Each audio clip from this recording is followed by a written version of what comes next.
பிஸ்மில்லாஹிர்-ரஹ்மானிர்-ரஹீம். அன்பார்ந்த நேயர்களே, ஈரானுக்கும் இந்த குழந்தைகளை கொலை செய்கின்ற அமெரிக்காவுக்கும் இஸ்ரேலுக்கும் இடையே நடந்து கொண்டிருந்த போர் 50வது நாளை எட்டியிருக்கிறது. இதில் உள்ள பல முக்கியமான தகவல்களை வைகரை விஷன் சேனலில் இடம்பெற செய்திருக்கிறோம். அதை பாருங்கள், சப்ஸ்கிரைப் பண்ணுங்கள். அதே போல் இந்த சேனலையும் சப்ஸ்கிரைப் பண்ணுங்கள், உங்களுடைய கமெண்ட்களை போடுங்க. இப்போ அதில் இடம்பெற்றால் மிக நீளமாக போய்விடும் என்பதனால் சில தகவல்களை இதில் தருகிறோம். இப்போ நேயர்களுக்கு ஒரு முக்கியமான விஷயம் புரியும். போர் நிறுத்த மீறல் என்பது இஸ்ரேலுக்கும் அமெரிக்காவுக்கும் கை வந்த கலை. அடி வாங்கும் போதெல்லாம் பொத்துன்னு கீழே விழுந்துருவாங்க, எப்படியா சரண்டர் ஆயிடுவாங்க. நான் ஏற்கனவே அதை சொல்லியிருக்கேன். அதுக்கு பிறகு திரும்ப எல்லா சண்டித்தனத்தையும் காட்டுறது. இப்போ அமெரிக்கா என்ன செய்யணும், ஈரான்ல இருந்து ஹர்முஸ் வழியாக வரக்கூடிய கப்பல்களை கொள்ளையடிக்கவே தயாராகிட்டு, அதனால அந்த கப்பல்களை ஒவ்வொன்றா அடிக்க ஈரான் தயாராகிட்டு. நேற்று 4 கப்பல்கள், 2 கப்பல் சேதப்பட்டிருக்கிறது, 2 கப்பல்கள் மூழ்கி இருக்கின்றன. அதில் யுஎஸ்எஸ் என்சோவர். உங்களுக்கு இந்த என்சோவரை கேட்டவொன்னா ஹூத்திஸ் தாக்கினாங்க பாருங்க செங்கடல்ல, அப்புறம் அதை டவ் பண்ணி தான் கூட்டிட்டு போனான். அந்த இது ஞாபகம் வரணும். இப்போ இந்த மொத்த சினாரியோவில் இவங்களுக்கு தேவைப்படும் போது போர் நிறுத்தம் எவனையாவது காலில் பிடிக்கிறான். சைனா பிடிக்கிறான், ரஷ்யா பிடிக்கிறான். இதில் நீங்கள் பார்த்தீங்க, ரஷ்யாட்ட போய் காலில் விழுந்தான், சைனாட்ட போய் காலில் விழுந்தான். கடைசியில் இந்த கொத்தடிமை கிடைச்சா யார், பாகிஸ்தான். அவன் அங்கே போய் அந்த காலை பிடிச்சதை இன்னும் விடவே இல்லை ஈரானில். ஆனால் ஈரான் முதல்ல நம்ம சொன்னோம் பாருங்க 10 கண்டிஷன். எனக்கு தெரிஞ்சு நம்ம தான் முதல்ல அந்த 10 நிபந்தனைகளையும் சொன்னோம். அந்த 10 நிபந்தனைகளுக்கு யுரேனியம் என்ரிச்மெண்ட்டு, நாங்கள் ஆயுதத்துக்கு போக மாட்டோம், ஆனால் அது எங்கள் உரிமை, அது மட்டும்தான் இப்போ பேச்சுவார்த்தைங்கிறான் ட்ரம்ப். மீதியெல்லாம் விட்டான். அந்த 10 நிபந்தனைகளுக்கு மேலே தான் இந்த பேச்சுவார்த்தை இல்லாமல் இல்லைன்னு. இதில் நம்ம ஆப்கானிஸ்தானில் என்ன நடந்ததுங்கிற வரலாறு நமக்கு தெரியும்.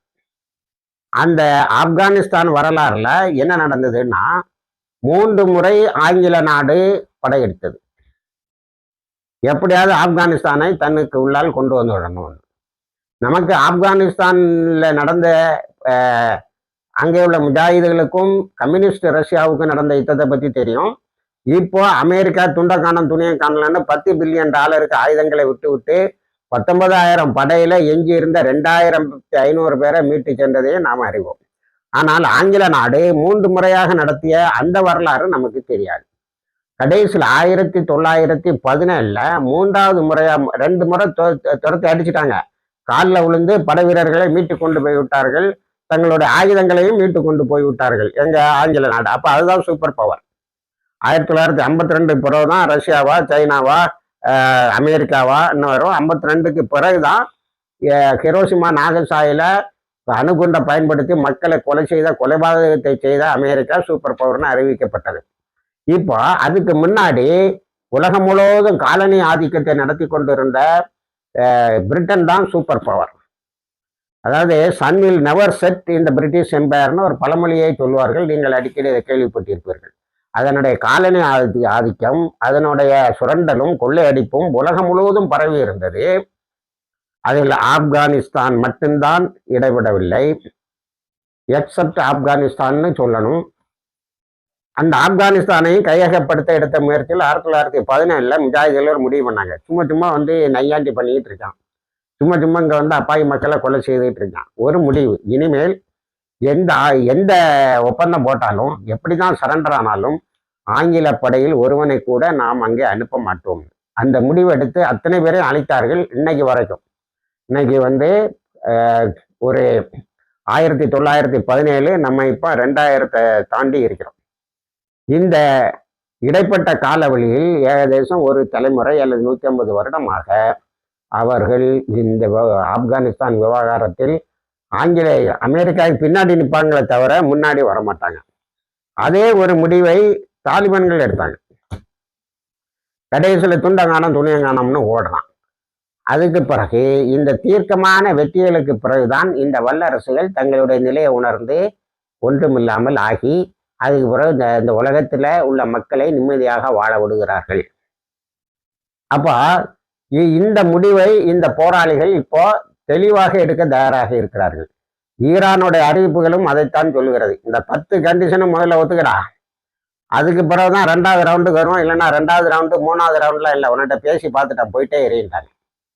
இப்போ அவங்களுக்கு இந்த இழப்பீடுகளை அரபு நாடுகள் தர தொடங்கி விட்டன என்ற செய்தி வந்து இருக்கிறது. அதை நம்ம முழுசா உறுதி செய்ய முடியவில்லை. ஆக இந்த அமெரிக்க ஏகாதிபத்தியத்தை ஹார்மோன்ஸ்ல வந்து அடிவாங்க சிலர் ஒரு தவறான கருத்தை பரப்புவதற்கு முயற்சி பண்ணுகிறார்கள். அமெரிக்காக்கார ஒன்று அடைச்சா நீ அமெரிக்காவில் போய் அடிக்க வேண்டியது, ஏன் ஹார்மோன்ஸை வந்து நீ க்ளோஸ் பண்ணுறேன்னு கேட்குறான். ஹார்மோன்ஸை க்ளோஸ் பண்ணால் அமெரிக்காக்காரன் வந்து அடி வாங்கிட்டு போவான். அதுதான் இப்போ நேற்று முந்தா நாள் நடந்தது. வந்து அடி வாங்கிட்டு போவான். அதே நேரத்தில் எல்லாத்தையும் இவங்க கண்ட்ரோலில், உலகத்தினுடைய வியாபாரத்தை இவங்க கண்ட்ரோலில் வச்சுக்கிட முடியுது. இந்த ஆதிக்கம் அவங்க கையில் இருந்திருந்தா எப்போவோ ஹார்மோன்ஸில் டோல் வசூலிக்க ஆரம்பிச்சிருப்பாங்க, கொள்ளையடிக்க ஆரம்பிச்சிருப்பாங்க.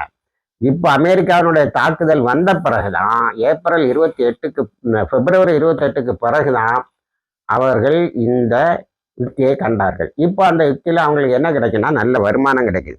ஆகவே இந்த முழு விக்டரி அல்லது போர் நிறுத்தம் இல்லை. லெபனான்லையும் இதே தான் நம்ம சொல்ல வேண்டியது இருக்கு. இப்போ லெபனானில் ஹிஸ்புல்லா தெளிவாக சொல்லிட்டு, ஹிஸ்புல்லா இப்போ புதுசாக போட்டிருக்க நிபந்தனையில் ஒன்று என்னன்னா, இனி போர் நிறுத்தம், இனி போர் இல்லைங்கிறதையும் உறுதிப்படுத்தணும். நீ வச்சிருக்கக்கூடிய அந்த பாதுகாப்பு வளையம் அது இதுன்னு சொல்லி வச்சிருக்கக்கூடிய இடங்கள்ல இருந்தெல்லாம் வெளியில போயிடணும். ஆனா நாங்க இஸ்ரேல் இருக்க இடம் ஆக்குப்பைடு பாலஸ்தீனத்தின் ஆக்கிரமிக்கப்பட்டவை, அதுல இருந்து நாங்க வெளியில வரமாட்டோம். இனிமே ரிகன்ஸ்ட்ரக்ஷன், அதுக்கு ரிகன்ஸ்ட்ரக்ஷனுக்கு பணம் யார் தரணுங்கிறத தெளிவா சொல்றாங்க. அது என்ன, supported by international and Arab actors, சர்வதேச நாடுகளும் அதோடு அரபு நாட்டு வளைகுடா நாடுகளும் தரணும். வளைகுடா நாடுகள் இப்போ இஸ்ரேல் அமெரிக்கா செய்த சண்டித்தனம் அத்தனைத்தையும் அவங்க தான் நஷ்டஈடு கொடுக்க வேண்டியது வரும் போல தெரியுது. அப்படிதான் எல்லாம் போய்கிட்டே இருக்கு. அடுத்தது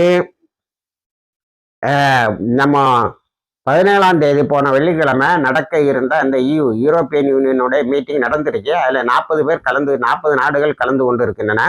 அவங்க என்ன முடிவு பண்ணியிருக்காங்கன்னா, முதல்ல ஆயுதம், நம்ம ஒரு பெரிய ஃபோர்ஸை கொண்டு போய் ஹர்மூஸை மீட்கணும்லாம் சொன்னாங்க. கடைசியில் அது முடியாது. ஈரானோட சண்டை போட்டால் நம்மளும் அந்த யுத்தத்தில் தலையிடுவதாக இருக்கும். இது இஸ்ரேலுடைய எப்ஸ்டீன் ஃபைல் வழியாக அமெரிக்கா மீது திணிக்கப்பட்ட யுத்தம். அதனால நம்ம இந்த யுத்தத்தில் சேரக்கூடாது. ஈரானோட நெகோசியேட் பண்ணி நம்ம ஹார்மூஸை நமக்கு தகுந்தபடி நம்ம ஓப்பன் பண்ணிக்கணும் அப்படின்னு சொல்லி ஒரு முடிவுக்கு வந்திருக்கிறார்கள். அது வந்து ஈரானுடைய பலத்தை இன்னும் அதிகப்படுத்தும். உலகத்தில் உள்ள, அதாவது யூரோப்ல எல்லாம் இப்போ நிறைய ஃபேக்டரிஸ்லாம் வேலை செய்யலை, நிறைய பேக்கரி வரைக்கும் வேலை செய்யலை, ஃபேக்டரி வேலை செய்யறது 2வது. அந்த மாதிரி கஷ்டங்கள் இருப்பதை அது அகற்றும் என்று அவர்கள் முடிவுக்கு வந்திருக்கிறார்கள். அது நல்ல முடிவாக தெரிகிறது. ஈரானும் அவர்களோடு பேசுவதற்கு தங்களுடைய பிரதிநிதிகளை தயார் செய்து வைத்திருக்கிறார்கள். அடுத்தது காசாவில் நடக்கின்ற இந்த நித்த படுகொலை. காசாவில் இப்போ மொத்தமாக கொலை செய்யப்பட்டவர்கள், போர் நிறுத்தம் இருந்துகிட்டே இருக்கு. இப்போ மொத்தமாக ஷஹீதாக்கப்பட்டவர்கள் 72,549 பேர் என்று ஆகிவிட்டது.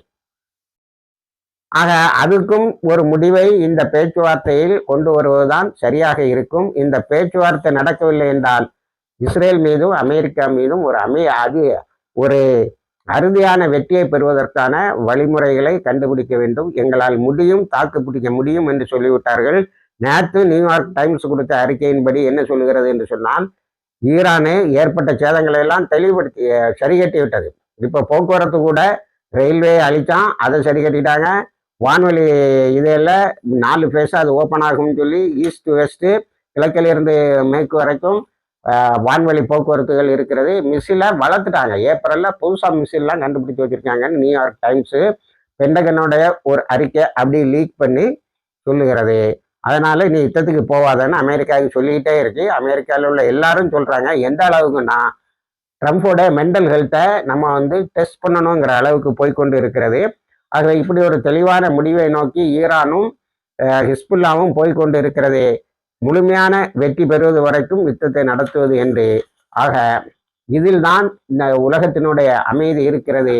அது நடக்கும் என உலக நாடுகளில் உள்ள எல்லா இராணுவ எழுத்தாளர்களும் இராணுவ நோக்கர்களும் குறிப்பிடுகிறார்கள். இணைந்திருங்கள். அது போன்ற தகவல்கள் கிடைக்கும் போது உங்களுக்கு தருகிறோம். வாய்ப்பு தவானா அல்ஹம்துலில்லாஹி ரப்பில் ஆலமீன்.